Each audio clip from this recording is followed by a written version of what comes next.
what's up, everyone? Welcome to another episode of my podcast. Today, I'm joined by Adi Sareen, someone who I've seen grow and who I knew a couple years ago. So it's super awesome to get to do this. What's going on, Adi? Hi, how are you, Rishabh? I'm good. How are you? I'm good, I'm good. Yeah, this is awesome. It's good to reconnect. I know you've been a little busy, but I'm glad we're getting to do this. Yeah, of course. I've seen all of your podcasts and yeah, I think it's a cool thing to do, so keep going. Thank you, thank you. Yeah, so let's get into it. Why don't you tell everyone about yourself, how you got into ping pong, and kind of bring people up to speed to where you are now briefly, and then we can get into some specifics. Yeah, sure. So, hi, my name's Adi. 16 years old. I play table tennis for the Australian national team, and I'm currently living in New Jersey. So, basically, I started playing table tennis at the age of about like 8.5 to 9. I started here in the US, and it was a funny coincidence, actually. I used to play basketball, and there was like one banquet hall that had like free table tennis camps. So I was like, why not just try it? Because also my parents wanted me to try Mm. different sports. And so I went and tried it, and there was one coach there that really made me enjoy the sport. I had a lot of fun. I hit with my dad a little bit, and it was pretty cool. And she introduced me to this club called Princeton Pong, and that's where I met you. So that was pretty cool. Yeah, And yeah, so I started going there pretty regularly and enjoying the sport more and more, and yeah, then that's how I've been going. gotcha. Uh, just to clarify, do you prefer Addy or Adi? Adi. So Addy. in Australia, nobody could pronounce Adi, like Okay. because of the Aussie accent, so they all just Yeah. started calling me Adi, and I went with it. Okay, Addy. Yeah. Yeah. Clearly, it's when I knew you had Pong, it was Adi, but Addy's great. Okay, so yeah, so on a more personal note, I knew you um when was that? 2018, 2019. So I think I was 12 or 13. You must have been 1 or 2 years younger, and you were a good player, but you were still up and coming. And what I've observed is that you grew a lot during COVID. So why don't you tell people kind of what happened during that phase where you really started to pick up and what you felt contributed to that, or what worked for you kind of during that. Yeah, of course. So everyone knows during COVID, pretty much everything was closed, so I couldn't go to the club and train with everyone like I used to, and I had to try to find other ways to improve. So I bought a table at home and put it in my basement, and I started to practice with my dad a little bit. And maybe about 2 to 3 hours a day, I would practice with him. And I said, it's probably not enough because if I just practice with him only, like the same person, I cannot improve everything at once. So we decided to buy a robot with my sponsor, Butterfly. And I started to train with this robot like crazy. And I mean, like maybe 7 to 8 hours a day sometimes. And I would just train and train and train and made it a repetition. And that's how I got better. I felt like my skills became more defined, and yeah, for like maybe a year and a half, I just kept training with that thing, and yeah, it made me a lot better. Yeah. Yeah, I know that during that time, not a lot of people were kind of playing sports or, you know, especially a sport like table tennis where you have to be indoors. I'm sure that was difficult.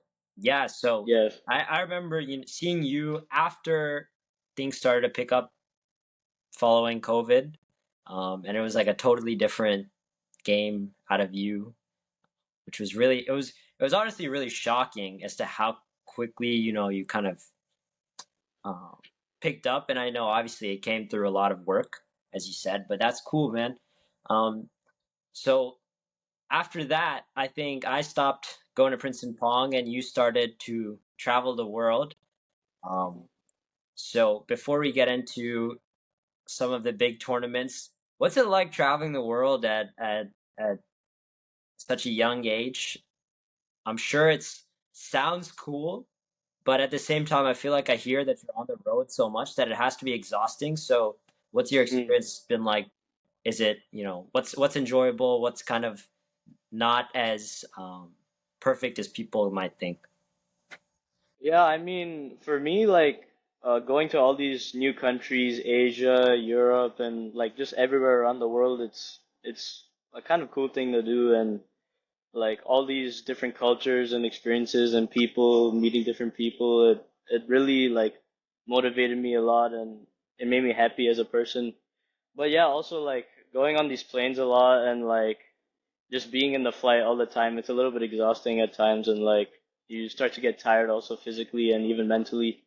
But as an athlete, it's just something you have to get used to, pretty much. Yeah. Yeah. Yeah. And are you with your whole family, or are you by yourself? You with a coach, your dad? Yeah, most of the times I travel by myself. So maybe when I was like 14 to 15, my parents would come with me, but after that, then I've just been pretty much traveling by myself. Wow. So you'll go to like where's somewhere you were recently by yourself? Yeah, so recently I was in Singapore for the Singapore Grand Smash, and I was there by myself for about like a week, and then I went to Germany and did some training there, and then yeah, now I'm back in New Jersey, but And so yeah, pretty much. you're taking all these flights by yourself, you're staying by yourself, or are you staying kind of with a coach or a team? Yeah, some at some tournaments I'm with the Australian team, but there's other places like when I was in Germany, I had to stay with other people because they were also in other places at the time, like they're in Australia and other places in Europe, and Right. we're all pretty much like around the world. Right. Um, for people listening from my school or West Windsor or Central Jersey, Adi actually should have been going to North, correct? High School North. Yeah, that's correct. Yeah. So when did you switch to you're doing online school, right? Yeah, I'm doing online.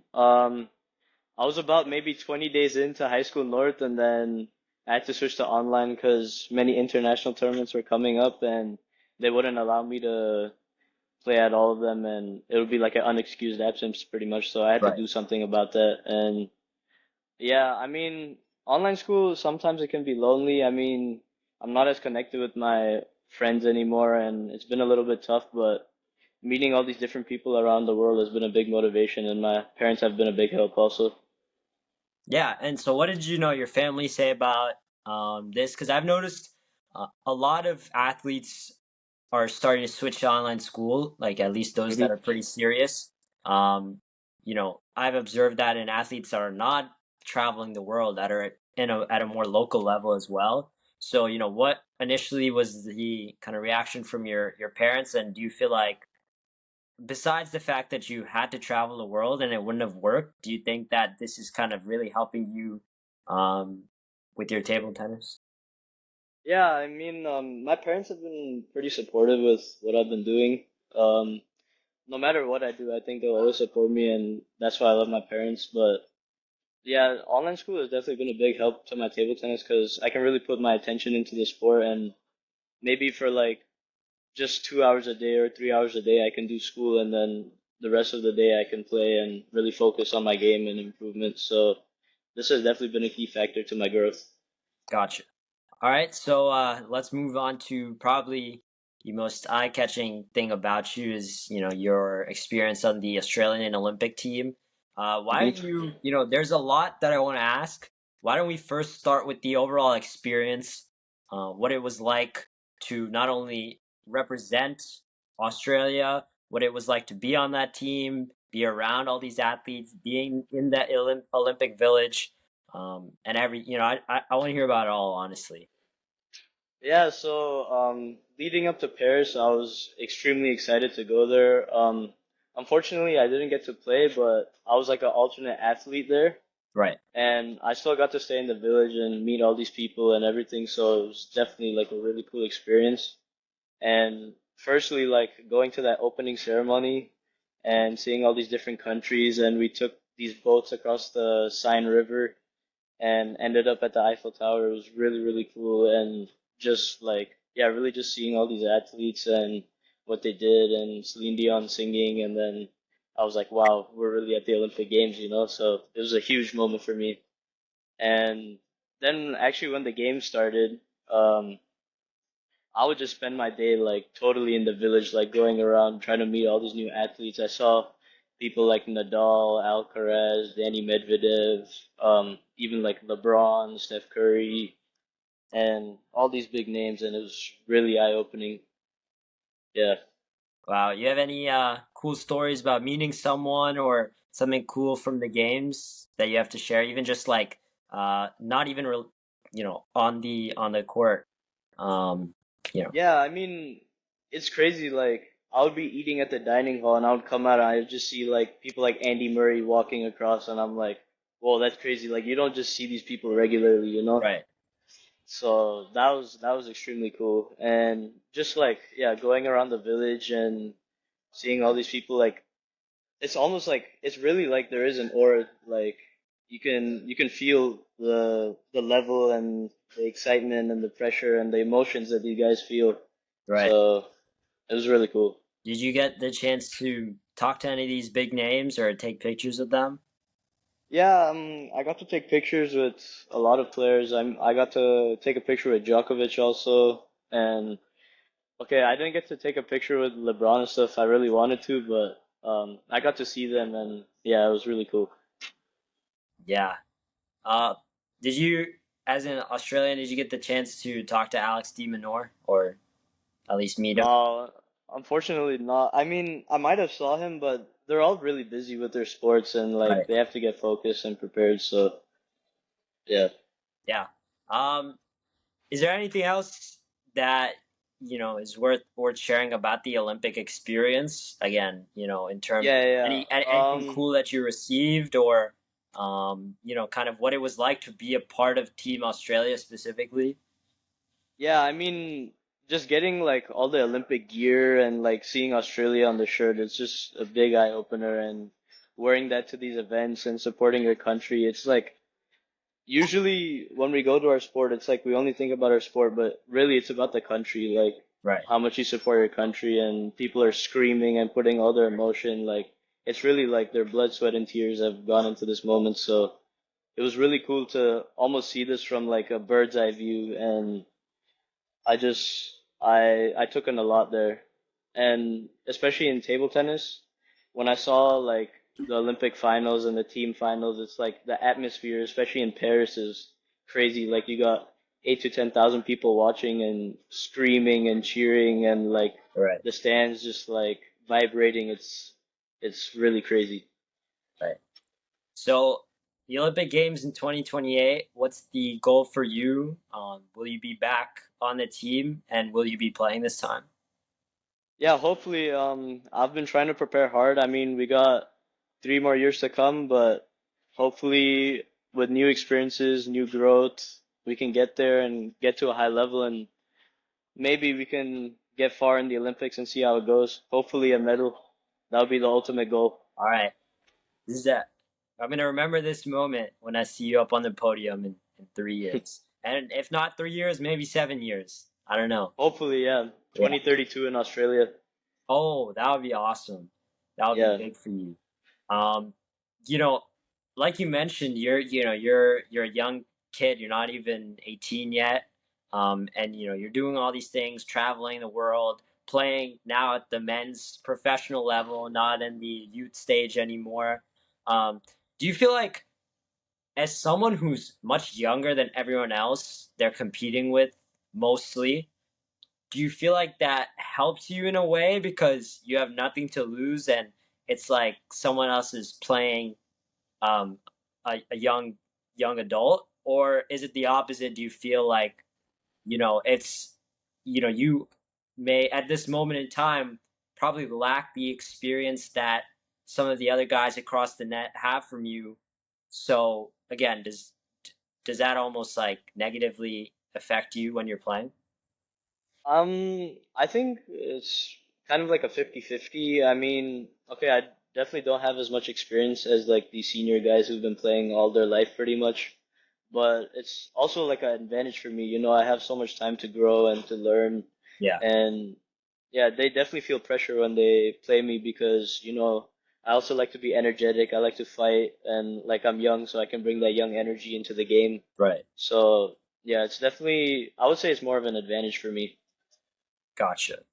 I want to talk about a specific experience, and I was just speaking to you about this before, but as someone who knows very little about table tennis, I know the name Ma Long, Hmm. one of the all-time greats, and you actually had the chance to play him.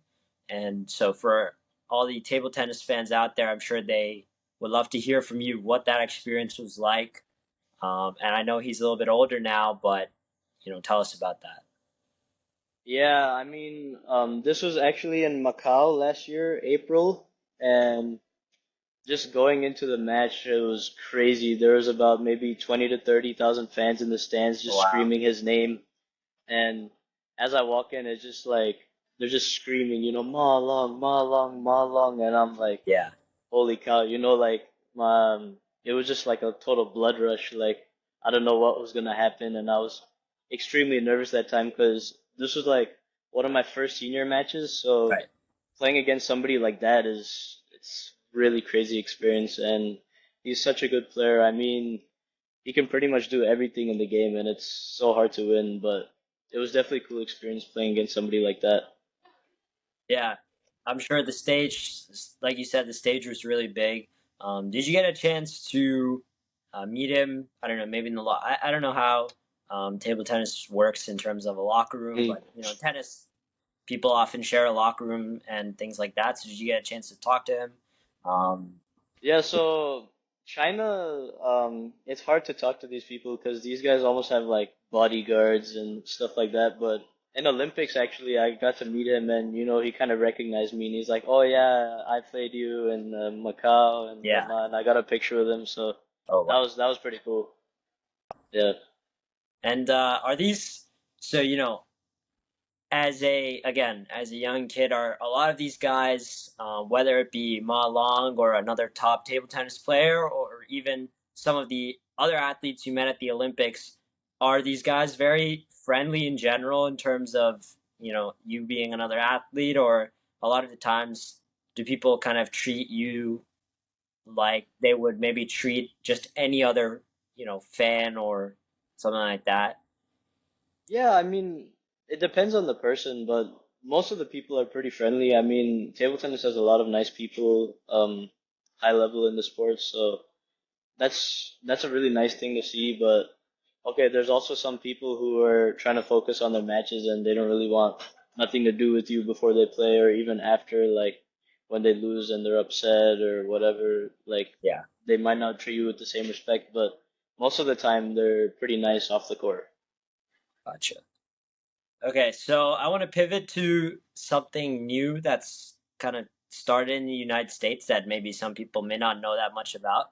But I Hmm. want to talk to you about your experience playing at MLTT. So for people that don't know, it's a league called the Major League Table Tennis League. Started um, in the States to kind of promote table tennis and get something going. So I know you play for Seattle's team, Hmm. and yeah, tell me about you know what how you got into the league, and then also what your experience has been like and how it's different from playing anywhere else in the world. Yeah, so Major League Table Tennis, it started in 2023, founded by one guy named Flint Lane. And this man basically created a league where there's about 8 teams, four in the West, four in the East, and we play about like once or twice a month against three different teams. And basically, it's a different format. So most leagues usually have like a best of five or a best of seven format where you just play like a normal best of five game and you see who wins after that. But this is like a completely different format. Um, you play four singles, one doubles, and you play this big game called the Golden Game. So basically, you try to rack up as many points as you can before the Golden Game, and then the Golden Game is worth 6 points. So each singles game is worth 1 point. So any game you win is worth 1 point, and then and then the golden game is worth 6 points. So basically, it's a game up to 21, and yeah, whatever you get to 11, then you win. So it's a pretty cool format, and it's a really unique game that I think many people should watch because it's really fun to watch, and it's a really different experience compared to other table tennis matches around the world, especially like leagues in Europe and leagues in Asia. Yeah. But yeah, I've had like a lot of fun playing it and playing like all these different guys and from around the world, from places like England, Japan, and they come to the US to play. It's pretty exciting. Yeah. That makes sense. I'm yet to see. So, is this something I can watch in person as well, or anyone like, or is this more Yeah, live? yeah. Is it So streamed? I know it is streamed. yeah, it's streamed on YouTube, like the Major League Table Tennis channel, but they actually have one weekend in Lawrenceville coming up, so anyone who's around can come watch like end of March. Okay. The Friday, Saturday, Sunday, I think like 21st or 20th, something around there. And yeah, it's like two matches a day. Some starts at like 4 o'clock and 7 o'clock or something like that. And yeah, it's really fun. Anybody can watch, and I think everyone will love it. Okay. All right. That's cool. Um, you know, to kind of get towards the end of the episode, what are your plans for the future? So I know you are playing tournaments around the world. Like we talked about, the Olympics is a goal of yours. I also know Hmm. that you are getting to an age where a lot of your peers are probably graduating, going to college. Hmm. Um, and obviously you don't have to kind of get into very personal details, but in general, what are kind of your goals for the future, and where should I be looking to see you, whether it's on TV or um, in a college or something like that? Yeah, I mean, hopefully I can try to continue on with my table tennis career and see how far it takes me. Um, I think, okay, eventually I will have to go to college and probably study, but I want to try to see how far I can go with this sport. And I think with my passion and my hard work, I can try to make it to a pretty far level, and we can see how it goes. Um, what has contributed to your success the most, and what advice do you have for teenagers who are aspiring to be like you and take their careers, their sporting careers to the next level and to a really big stage? Yeah, I think what's helped me the most is probably the people around me. I mean, my parents, my coaches, they've all been super supportive towards my goals and what I want to do and how I want to improve, and they gave me really good advice my whole life. So I think those people have really helped me push through, and also it's just I think my hard work has really helped me a lot, and especially during COVID, like we talked about, playing with the robot, and even after COVID, practicing maybe 4, 5, 6 hours a day continuously, 6 to 7 days a week. I mean, this has definitely helped me push myself to another level. And for what I would say to teenagers who want to push their sporting careers is just to keep working hard. I mean, sometimes you'll have ups, sometimes you'll have downs, but you just have to keep working hard. The practice that you do in and out and how much you work is determines how good you are really. It's not about the results, it's about how much you work. Got it. Yeah, I mean, there's no denying that. You need to put in hours, you need to put in work.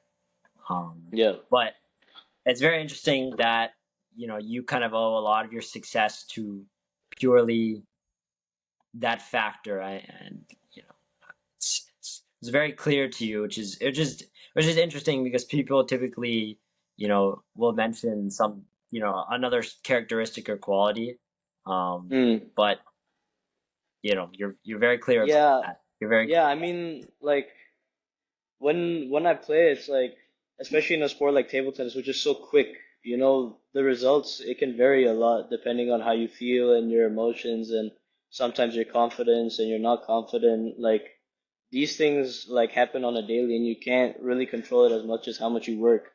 If you practice things over and over and over again, eventually you're gonna have to do it in the match pretty much. So it's almost like just building those good habits, and that's the key. Gotcha. Yeah. I know I said last question, but these are two short questions, a little bit Hmm. more fun. Um, Pre-game, I want a pre-game song if you like to listen to music. And I want you to tell me if you win a tournament or something amazing happens and you say, I want to reward myself with my favorite meal. What will you eat after the match?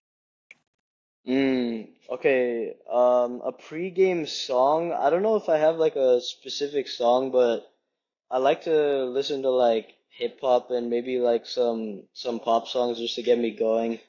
Maybe like a little bit harder, to get me into that tempo and like into that fast driven mode and like energetic. And something that I would eat after a match, after a good win. Um, Usually I like to eat my mom's food, but generally I really like Italian food. After like a good pizza or a good pasta is really good to enjoy after a good match. Any specific pizza flavor or pasta kind of dish? Yeah, this might be controversial, but I really like Hawaiian pizza. Pineapple on pizza is the goat. Okay. All right. Why don't we leave it at that? Addy, thank you so much for your time. I know it was took a little bit to get you on here because you're so busy doing some great things, but I appreciate it, and I'm sure this will be a great experience for people to hear from. Yeah, thank you, Rashad, man. Yeah, keep going with your podcast. You're doing a great job, and yeah, it's been a fun time. Yeah, awesome. Hey, take care, man. Yeah, you too.